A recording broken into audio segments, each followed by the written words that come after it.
At T-Mobile, our critical mission is providing unparalleled 5G coverage for when connectivity is mission critical.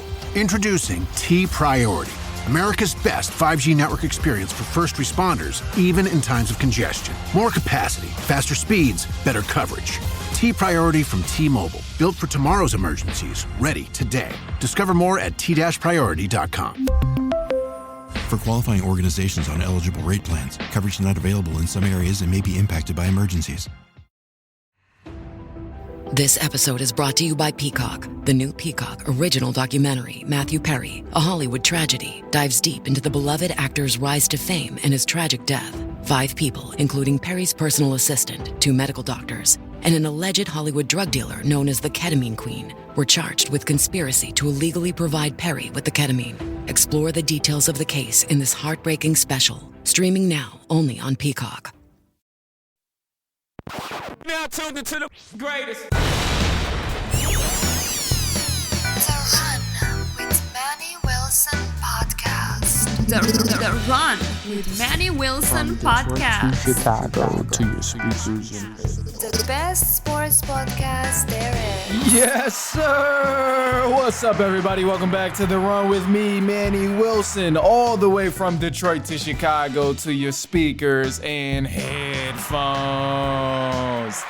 I appreciate you tuning in to the first interactive sports podcast, a community that makes sure your voice is heard. So if you hear something you agree with, you disagree with, you like or you dislike, or even if you just want to share your thoughts on a topic or something going on, shoot us a quick tape, 219-413-9405, and of course, we'll play it back on our next episode.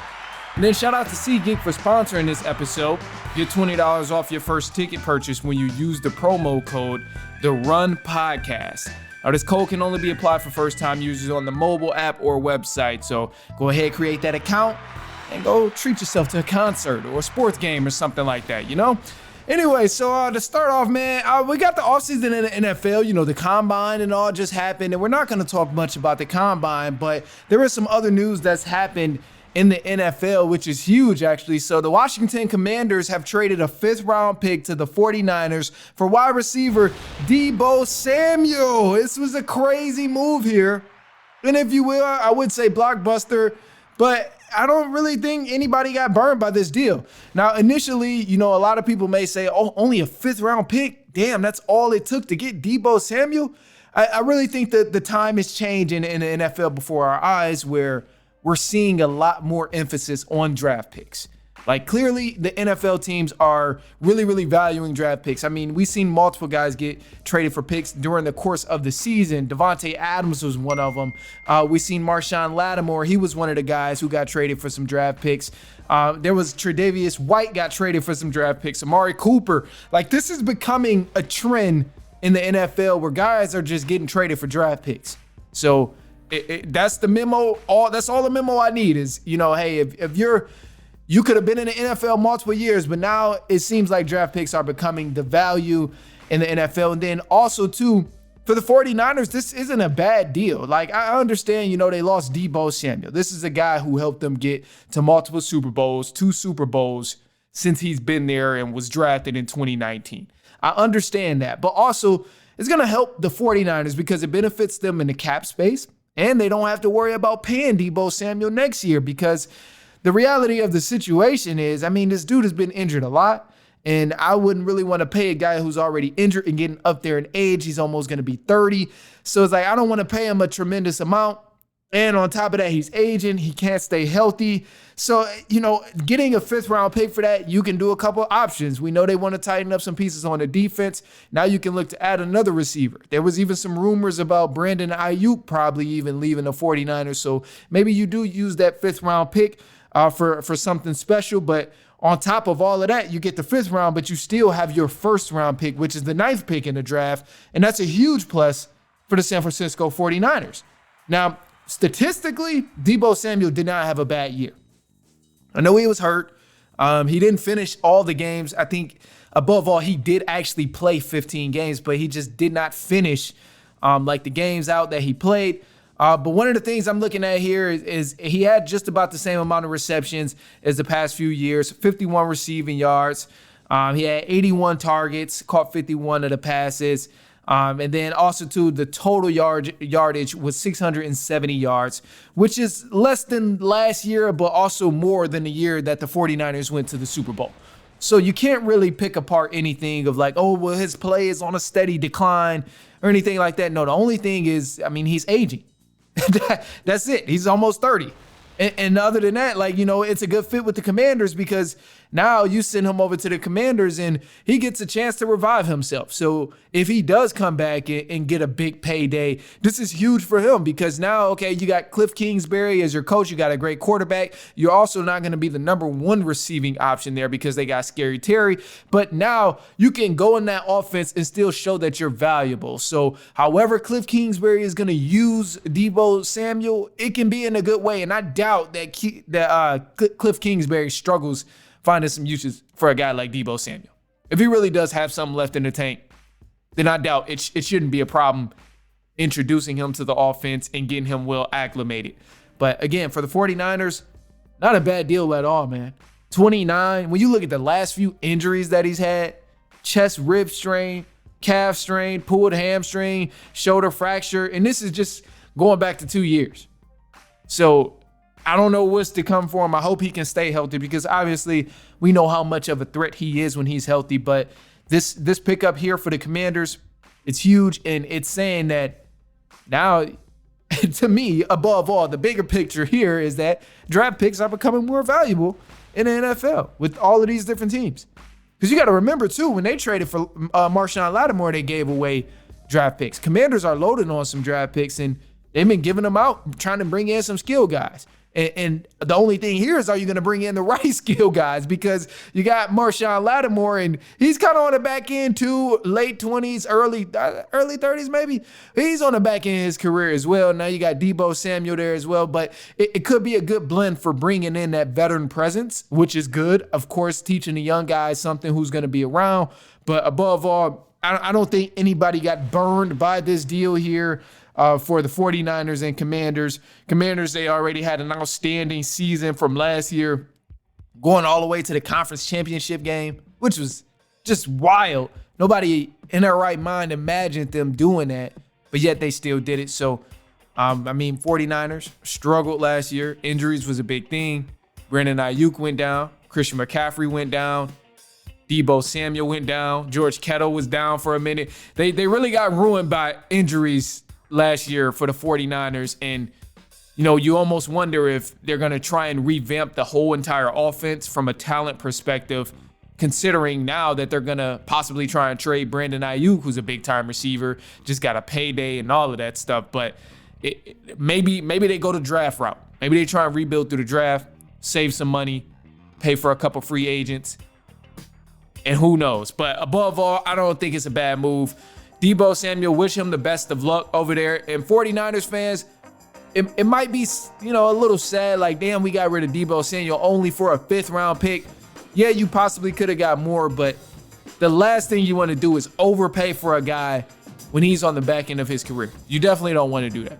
And if you keep Deebo Samuel at this point, that's what you end up doing for the 49ers, is he finishes out next season and he's going to be looking at the front office like, okay, are y'all going to pay me or what? And then now it becomes a mess. It becomes like, damn, 49ers is cheap. They didn't want to pay for the talent they had. And let Deebo Samuel have another great season. Let him do something. Let the 49ers have a great season. You don't want to break that team up. So I think they're just getting ahead of the curve, which is cool. I don't think they're done at all, especially since Brandon Ayuk is in the mix. Christian McCaffrey is going to be an interesting piece. I feel like that will be the final chess piece to say, like, all right, 49ers officially going to rebuild through the draft. If they get rid of Christian McCaffrey, then it's like, all right, now it's official that they're trying to rebuild through the draft. But he's also had some injuries too. He struggled all last year trying to come back and getting re-injured and all of that stuff. So I don't know, man. We'll see, but it'll be interesting. Of course, go ahead, share your take, 219-413-9405, and we'll play it back on the next episode. But we got some news coming up. Don't go anywhere. More NFL stuff, because although Deebo Samuel got traded, he's not the only one that's going to be finding a new team here. A couple other teams is in the mix for it. So stay tuned. We'll be right back. It's halftime.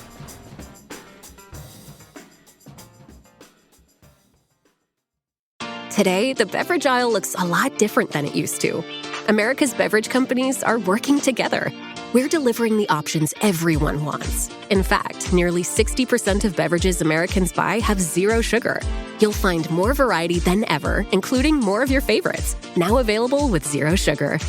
You'll also find more sizes and clear calorie information on the front of every can, bottle, and pack. We know when it comes to finding balance, the more choices, the better.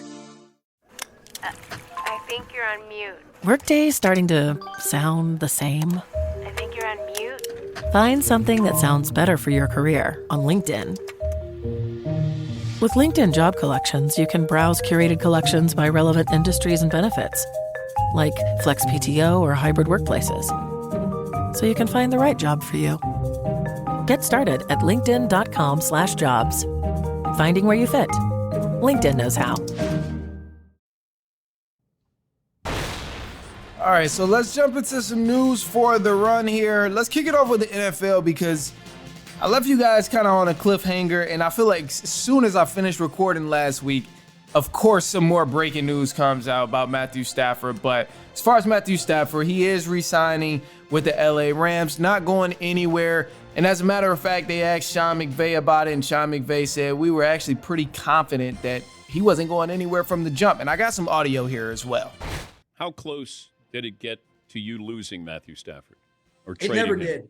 It never really got close. I think the important thing, Dan, was at the start of this process, and I've been pretty open about some of the communication and the clarity that was deserved. And I had some growing up to do when we ended up making the move to acquire Matthew for Jared Goff, to acquire Matthew and move Jared Goff. And so wanted to have clear, open, and honest dialogue throughout that process. But the end goal in mind was always to be able to get him back. And I realized how much I wanted to get that solved when I've been sleeping so much better over the last couple nights than I was the previous couple weeks. All right, so some pretty big news that also happened in the NFL is the Philadelphia Eagles. They cut their 6-time Pro Bowler cornerback Darius Slay. He's going to be finding a new home at some point, but they're looking to save some cap space. I believe if Darius Slay signs with another team before the June deadline, then Eagles will actually save some money on the cap. But interesting here because, they just coming off a Super Bowl. You try and keep as many pieces as you can, but of course, guys want to get paid because that time span in the NFL is only for so long. And hey, Slay, big play Slay, been playing at an elite level since he's been in the NFL. So definitely worth going to go get a payday somewhere else. Now, the Cincinnati Bengals are also in the mix here. Now, T. Higgins was once one of the biggest named free agents coming up in the NFL, but it seems like the Cincinnati Bengals are going to try and keep him around for another year as they hit him with a franchise tag for the second year in a row. So what this franchise tag means is just that they're keeping him for another year under a specific amount of money.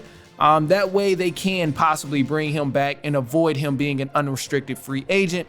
So, hey, it's rough, but they really want to keep him there. It seems like they're not in the business of letting guys go. And also from what I've seen and read, they want to pay Jamar Chase, keep him around, and then ultimately pay T. Higgins as well and keep him around. But, it's wild ever since this franchise tag has come into play. Anyway, you got some more guys here in the NFL. So I mentioned the wide receiver for the 49ers, Deebo Samuel, was traded to the Commanders. And then the New York Giants are in the mix for possibly adding Aaron Rodgers. Now, I don't know what in his right mind he would want to go play for the New York Jets, but who knows? A lot of crazy things has been happening so far in the NFL. So, we really don't know. Anyway, we got some stuff in the NBA going on now. In the NBA, the Dallas Mavericks, as you know, the big thing that they did was trade Luka Doncic, which is insane. But now the Dallas Mavericks even got more nerve to raise the ticket prices for site investment purposes. Now, this is just wild because nobody in their right mind at this point is really caring that much to go see the Dallas Mavericks with no Luka Doncic and an injured Anthony Davis. And this is not a franchise that is just beyond the league in terms of like being the Los Angeles Lakers or the Boston Celtics or the New York Knicks. No, this is the Dallas Mavericks. Pipe down a little bit. Please. So, yeah, that's wild, man. Other than that, though, there are a couple teams who've been dominating in the NBA. So just to kind of give you a heads up on which teams has been good and which teams has not really been the best. One of the teams in the Eastern Conference, I got to give them their props, even though I really don't want to. The Cleveland Cavaliers, man. This team has won 10 straight games. Whew, they've been killing it. They're first in the Western Conference, still 50 wins, 10 losses so far. You got to give credit where it's due. And the Cleveland Cavs, man, they look good. DeAndre Hunter has looked good coming off the bench. And he makes them, honestly, a lot more scary than what they already have been throughout the course of the season, because Hunter comes in and he gives buckets, man. He's coming off the bench, he's giving you hell, man. I think if he was already on the Cavs in the start of the season, you could argue him for sixth man of the year, honestly. And yeah, I wouldn't be mad at anybody who continues to make that argument, even though he hasn't really played a certain amount of games with the Cleveland Cavaliers. But, man, that team has been rolling. Also in the Eastern Conference right now, the Detroit Pistons, they have been balling, as you know. That win streak did come to an end, but they are 9-1 in the last 10 games that they've played so far. So you got to give them credit, and I'm telling you, they play great basketball. So you got to keep an eye out for those guys. Also in the Western Conference, you got some good teams over there as well. Oklahoma City Thunder, they won 8 out of their last 10 games. The Los Angeles Lakers, 6-game winning streak right now. They've won 8 out of their last 10 games. Also, too, the Denver Nuggets, 7 of their last 10 games as well. So you got some teams in the West that's spiking it up for competition, and that's just kind of one of the things where I want to drive this show right now is just, the Western Conference and the Eastern Conference, to me, is just very wide open. It's kind of open up for grabs. The East is definitely up for grabs. I mean, a person can vouch for the Boston Celtics, can vouch for the Cleveland Cavaliers, but ultimately, depending on who these guys match up with, will determine if they end up going all the way to the finals. And then, of course, as you know, health is always the ultimate factor in whoever succeeds. Because last year, you could argue that the Celtics don't even see the finals if you ran into a healthy Knicks team, or you ran into a healthy Pacers team, or a healthy Cleveland Cavaliers team. Everybody they played was hurt. And the last thing we want to see is a repeat of teams falling down and not being able to stand up and toward the end of the season. But the way I'm looking at it now, all the records between the 4th seed and the 6th seed in the Eastern Conference are very close. They're no more than 2 games apart. Actually, they all got 34 wins from the 4th to the 6th seed. So looking at this and seeing the Pistons there, the Pacers, and the Milwaukee Bucks, all of these teams can beat each other. It's just going to be a thing of who plays who and how well these guys lock in and play each other, and how well coaches adjust to the new opponent and the new matchups that they have to look at in the series. Because right now, man, it's close in the Eastern Conference. And even if you jump to the West, it's the same way. But specifically in the East, of course, Pistons been playing great ball, but depending on who they match up against, they might not see the second round. And you could say the same thing for the Knicks. Depending on who they match up against, they might not see the second round, even though they're the 3rd seed right now. I think the only team that has, as of right now, a guaranteed slot or guaranteed, who have my confidence in terms of a guaranteed trip to the second round, will probably be the Cleveland Cavaliers. But even then, that's no joke, because the Orlando Magic, they're a young team. They're nice, though. They're nice. Miami Heat, they're scrappy. Like, it's no rest. It's no ifs, ands, or buts in this playoff series coming up. I feel like in the Eastern Conference, it's easily up for grabs. You got a lot of teams here you can make an argument for, but ultimately it's going to buckle down to who makes the adjustments, who plays good basketball, who's more consistent, who's playing defense. And when you look at the Western Conference, literally the same exact thing. OKC is number 1 right now in the Western Conference, but the Lakers are right there. Won 8 of their last 10 games, and they've been balling. I think we're just now seeing the start of the Lakers heating up with Luka Doncic and LeBron, but that is a scary duo that you would want to run into in the playoffs. And it gets even worse in the Western Conference, because you look at the 2nd seed all the way from the 5th seed, and it's 1 or 2 games apart. They all got 38 wins. The 3rd seed and Denver Nuggets got 39 wins, but yet they're behind the Lakers right now because they played more games. And the Lakers got a higher win percentage right now. So, it can go either way. And this is fun. This is where it heats up in the season. This is where things get interesting of like who's going to win and what team's playing the best toward the end of the season, because when playoffs start, it ain't no more excuses. It ain't no more excuses at all. And then if your team like the Oklahoma City Thunder, man, first seed right now, you don't even have a rest week. If the season ends today, you don't even have a rest week because OKC would either be playing Minnesota Timberwolves or the Golden State Warriors. You don't want to see either one of them in the first round. So I'm loving where we are right now. I'm loving where we are in the season. It's a lot of competition right now. And above all, some of the teams that stand out to me in terms of what they're doing right now. Obviously, I got to give credit to the Lakers, man. I didn't really want to give the Lakers their credit as soon as they teamed up with Luka Doncic and LeBron. But now we're starting to see this team really adjust and lock in and gel well with each other because they've been playing good, and watching them from just a strictly ball playing perspective and what they're doing on the court, minus out the score, take away the big names and all of that, they look good. They look like an actual unit. They look like an actual team. And I can't even imagine if they had a center at this point because it would just be ruthless. It would be ruthless. I will say, if the Lakers run into the Denver Nuggets, they're going to run into some problems, but that's just one of them things where it's all about matchups in the playoffs. In the Eastern Conference, one of the teams, it's actually a couple of teams that I'm looking at where I see is like, guys where it can be tough. Pistons is one of them teams where they can really knock you out the playoffs. You come in thinking they're the same Pistons that won 14 games, you will get knocked out the playoffs. You go in, you play around with the Indiana Pacers, you're going to get knocked out the playoffs. And the Cleveland Cavaliers, I know they're the number 1 seed, but part of me just feel like the Cavaliers are not getting the respect that they deserve, even though they're the number 1 seed. They've won 10 straight games so far. They've been balling, and they haven't been just playing bad teams either. They've been playing some good teams in this mix. You look at the Timberwolves, you look at the Grizzlies, the Knicks, the Celtics, the Pistons. They play the Bulls tonight, but above all, this team has been balling. Like I said, they got a stacked roster from head to toe, from the starting 5 all the way to the 6th man, 7th man, 8th man, and then adding DeAndre Hunter is just it's a big threat, man. And he's gonna cause people problems come playoffs because he comes off the bench and he hoops. So I'm nervous about that, man. And I would be okay with the Cavs winning. I don't know if I would really want to see. I wouldn't want to see him beat the Pistons, but the Pistons get put out, which I don't think they end up going to the finals, but they get put out, I wouldn't be mad at the Cleveland Cavaliers going back to the finals and taking care of some business. I wouldn't be mad at that at all. I mean, the way they've been playing, they deserve it.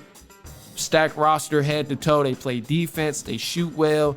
They play smart. Man, I ain't got nothing bad to say about the Cleveland Cavaliers. They've been on a tear. Anyway, look, man, that's all I got for you today. So I appreciate you if you've been listening to the whole episode. Leave us a quick take, 219-413-9405, and we'll play your take back on our next episode. Who you think going to the finals? Who you think gonna be the standout team in this back end of the season as we go? We got teams with less than 20 games left, man. It's coming to an end real soon. So we got some teams got a little less than like 22, 25 games. But it's still back in, man. They're going to start busting these back-to-backs out and all of that stuff. It's going to go by fast. So I definitely recommend getting well acquainted to whatever team you got looking good so far. And then same for March Madness too, because that's here. That's about to get picked up too. Hoping Michigan State continue up the good work, do what they got to do, take care of business. Them boys have been balling on a low too. I know I don't talk too much about college basketball, but still keep up with it when I can. Other than that, man, that's all I got. I appreciate you for tuning in. Follow us on Instagram at The Run Podcast, TikTok at The Run Podcast, YouTube at The Run Podcast. And then from there, we will be back later on next week, or later on this week, actually. And so on and so on and so on.